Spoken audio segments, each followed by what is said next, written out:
Now, it looks Good morning, like Sophie. Pleasure to be with you. It looks like we could be moving closer to a Brexit deal. From what you've heard, and I appreciate it's just reports, is this something the SNP could potentially back if it was then put to a confirmatory referendum? Well, we've made it very clear there is no such thing as a good Brexit. Scotland voted to remain in the European Union, 62 to 38%, and we've no desire to see ourselves dragged out against our wishes. Leaving the European Union is going to be damaging for jobs. It's going to damage our communities. There are economic experts have said there could be a hit of up to 100,000 jobs in Scotland, people being £2,300 a year worse off. This is not a price that's worth paying for what is Tory ideology. We need to stay in the European Union, and we should certainly be staying in the single market and the customs union, which is the least worst option for us. But let's wait and see what happens this week. We haven't seen a deal come forward from Boris Johnson the way that they've been talking about. I think over the course of the next 24, 48 hours we'll get more clarity on this, but I'd just express a degree of caution of people expecting that we're going to get a deal before the end of the week. And what I would say to Boris Johnson and to the Conservatives, that they must respect the Benn Act, that Parliament has taken back control and has legislated to make sure that we don't leave on a no-deal basis at the end of October, and that is the first priority that we face. Talking about the Benn Act, and that, of course, is the act compelling Boris Johnson, according to the Act, to seek this extension if he doesn't get a deal. If he does not request that extension, my interview with Jeremy Corbyn made pretty clear that they are going to be calling a vote of confidence in the Prime Minister shortly after. If that happens and Boris Johnson loses, would you back Jeremy Corbyn as an interim Prime Minister? I think it's really about focusing on what the priorities are, and the priority is to get that extension letter signed, and once that's done, as quickly as possible to move on to an election. Now, under our constitution, we need to have a caretaker administration. I don't think it's actually so much about who forms that caretaker administration, but it's making sure that we work together, that collectively we recognise the responsibilities that we have. And the SNP for the last few weeks have been calling for a motion of no confidence because, quite simply, Boris Johnson is not someone that we can trust.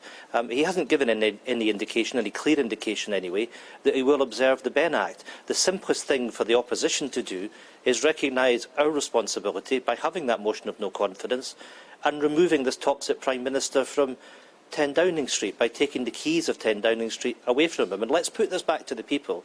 Let's have a general election, which we in the SNP are absolutely desperate to see, to give the people of Scotland and indeed the rest of the United Kingdom their say on what they want to happen going forward.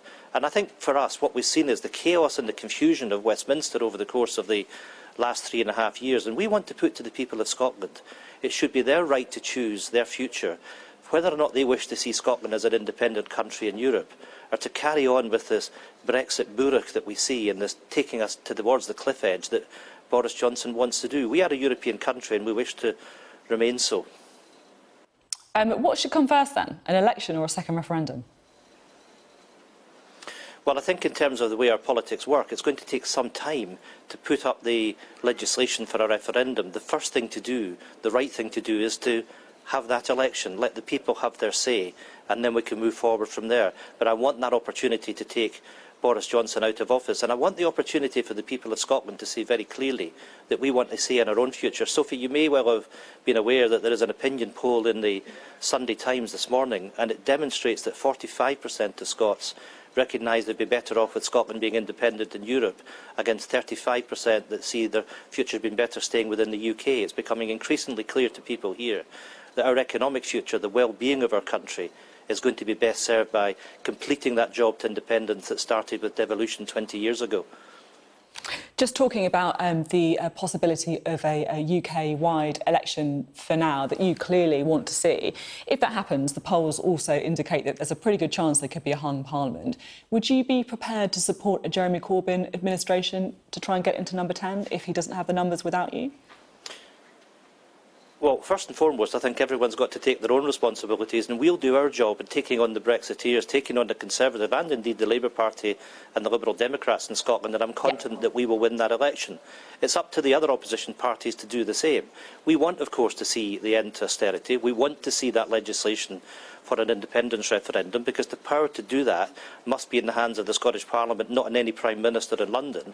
And of course, on the basis of a hung Parliament, we'll make sure that we do our job as standing up for Scotland and delivering on the agenda that the SNP will go into this election on. Pretty clear there that you would like to see, the possibility of a second independence referendum as part of any of those talks. In my interview with Jeremy Corbyn, he said he wouldn't consider a second vote on Scottish independence in the first few years of a Labour government. But do you think he's open to it? I think he has to be, and I'd simply say to Jeremy Corbyn that we have a mandate for an independence referendum already. That was won in the 2016 election, the election to the Scottish Parliament that the SNP won, and there is an independence majority within that Parliament. So I'd simply say to Jeremy, and indeed to anybody else that might be in 10 Downing Street, they have to respect democracy, and they have to respect the right of the people that live in Scotland to determine their own future. We're putting legislation through the Scottish Parliament now that will enable that referendum to take place. That referendum should take place in 2020. Now, you're speaking, of course, from the SNP conference today, and I'm keen just to talk a little bit about the SNP record on education, something that, of course, you've said previously is a big priority for you. But according to figures from the government, 3 in 10 Scottish children leaving primary school did so without meeting the literacy targets last year. Is that really good enough?